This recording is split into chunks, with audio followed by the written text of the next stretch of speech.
जय हिंद प्यारे बच्चों। स्वागत है आपका हिंदी ज्ञान सागर में। तो अभी हमारा बिहारी दास का जो प्रकरण था वो नीति वाला चल रहा था और 3 दोहे इसमें और बचे हैं। आज ये ख़त्म हो जाएगा बिहारी सतसई से जो लिया गया है। तो चलिए स्टार्ट करते हैं बिहारी दास का सॉरी जो कि रस से सराबोर है, जिन्होंने गागर में सागर भरने का प्रयास किया है। गागर में सागर भरने का इनको उपमा मिली है। तो इसके पहले भी मैंने गाकर बताया था, फिर मैं गा दे रहा हूँ दोहा।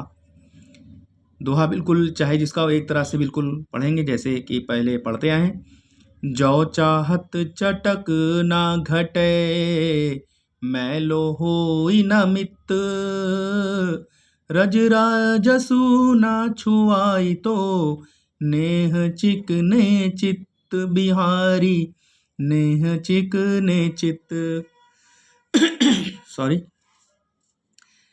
यहाँ बिहारी दास जी अपने मन को शुद्ध करने की शिक्षा देते हैं, या यूं कहिए एक अनुभवी व्यक्ति को अपना मन शुद्ध करने की शिक्षा देते हुए कहते हैं कि हे मित्र, यदि तुम चाहते हो कि तुम्हारे चित्त की चटक ना घटे, यानी उसकी उज्ज्वलता कम ना हो, जो चाहत चटक ना घटे, यानी उज्ज्वलता यदि चाहते हो कि तुम्हारे चित्त यानी हृदय की उज्ज्वलता कम ना हो और वह मलिन ना हो, मैलो होई न मित, मित माने मित्र, कि हे मित्र, यदि तुम चाहते हो कि तुम्हारे चित्त की चटक यानी उज्ज्वलता कभी कम ना हो, वह मलिन ना हो, तो प्रेम रूपी तेल से चिकने उस चित्त को गर्व क्रोध आदि रजोगुण धूल से स्पर्श मत होने दो। रज यानी धूल, राजसु यानी रजोगुण ना छुआई, है ना। नेह माने प्यार यानी प्रेम, प्रेम रूपी तेल, नेह चिकने चित्त। तो हे मनुष्य, कहने का मतलब ये है कि जिस प्रकार तेल लगी हुई वस्तु धूल को मैला और कांतिहीन बना देती है, उसी प्रकार चिकने एवं स्वच्छ चित्त को गर्व क्रोध आदि रजोगुणी वृत्तियां मलिन कर देती हैं।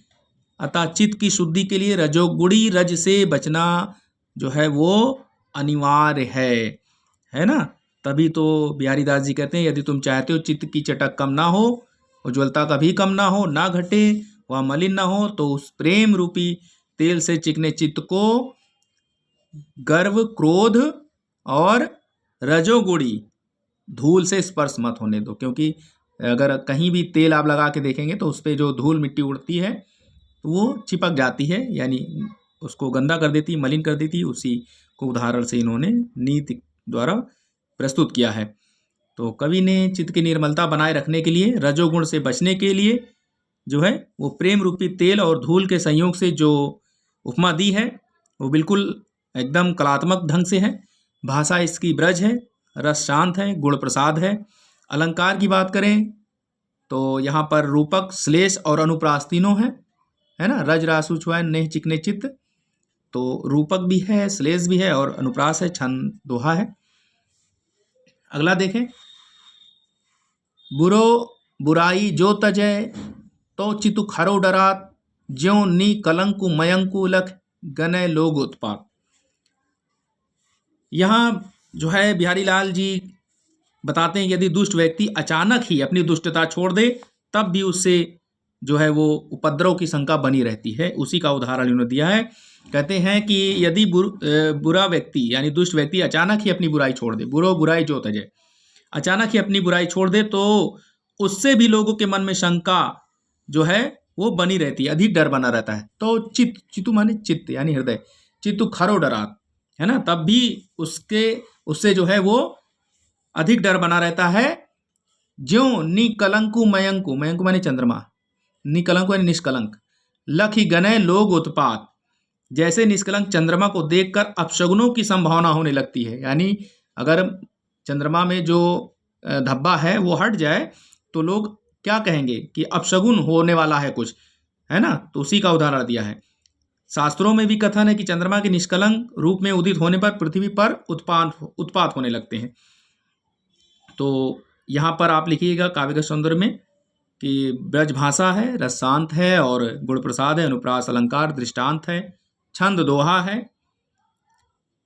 और बिहारी दास जी को इस जो है वो दोहे में लगता है कि ज्योतिष संबंधी ज्ञान भी है, तभी उन्होंने इतना जो है परिचय दिया है, क्योंकि ये काम केवल ज्योतिष ही बता सकता है। तो इससे पता चलता है कि बिहारी दास जी को, बिहारी लाल जी को ज्योतिष संबंधी ज्ञान भी है। ये भी लिख दीजिएगा। अगला देखते हैं। स्वार्थु सुकृतु नाश्रमु वृथा देखी विहंग बेचारी बाज पराए पानी परी तू पक्षीनु न मारी बिहारी तू पक्षीनु न मारी। अर्थात बड़ा अच्छा है। कवि ने दूसरे लोगों के बहकावे में आकर अपने साथियों के साथ दुर्व्यवहार करने वाले व्यक्ति को बाज की अन्व्यक्ति के माध्यम से यहाँ समझाया है।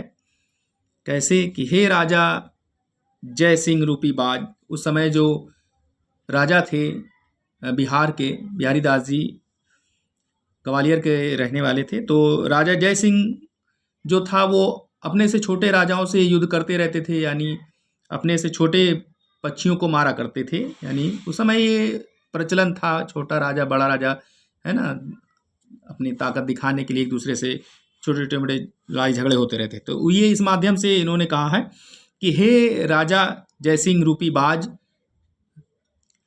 इन पक्षियों को, अब पक्षियों का मतलब कि अपने साथी यानी छोटे राजाओं को देख विहंग बेचारी, है ना, कि इन पक्षियों को तुम ना मारो, तो पक्षियों न मारा। यहाँ पक्षी का मतलब छोटे राजाओं से है कि हे जय सिंह रूपी बाज, इन पक्षियों को यानी अपनी छोटे राजाओं को मारने से ना तो तुम्हारा स्वार्थ सिद्ध होता है, स्वार्थ सुकृति, ना तो तुम्हारा स्वार्थ सिद्ध होता है, और ना ही या जो है आपका सत्कर्म है, श्रम वृथा, बेकार में श्रम कर रहे हो, ना ही यह सत्कर्म है, और ना ही ऐसा करने से तेरा श्रम सार्थक होता है। अतः हे बाज, तू भली प्रकार से विचार कर, इस प्रकार दूसरों के हाथों में पड़कर अपने साथी यानी अन्य पंछियों से हिंसा मत कर। बाज पराए पानी परी तू पक्षी न मार, यानी हे बाज तू भली प्रकार विचार कर, दूसरों के हाथों में पड़कर, दूसरों के हाथों से सम्मान पाकर अपने छोटे भाइयों को, अपने छोटे राजाओं को यानी छोटे पक्षियों को ना मार, उनसे हिंसा मत कर। यहाँ पर नीति के माध्यम से इन्होंने कहा है। तो भाषा इसकी ब्रज है, रस शांत है, गुण प्रसाद है, अलंकार जो है वो श्लेष अलंकार है, लोकोक्ति अलंकार है, अनुप्रास अलंकार है, छंद दोहा है। तो ये आपका बिहारी सतसई से लिया गया है, बिहारी सतसई से आपका ये पूरा हो गया। ठीक है, और इसके बाद फिर नेक्स्ट पार्ट को, हम नए पार्ट को शुरू करेंगे। देखते हैं कौन सा पार्ट है।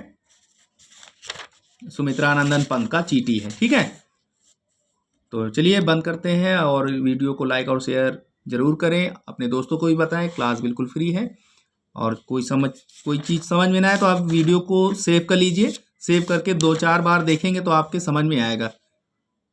जय हिंद।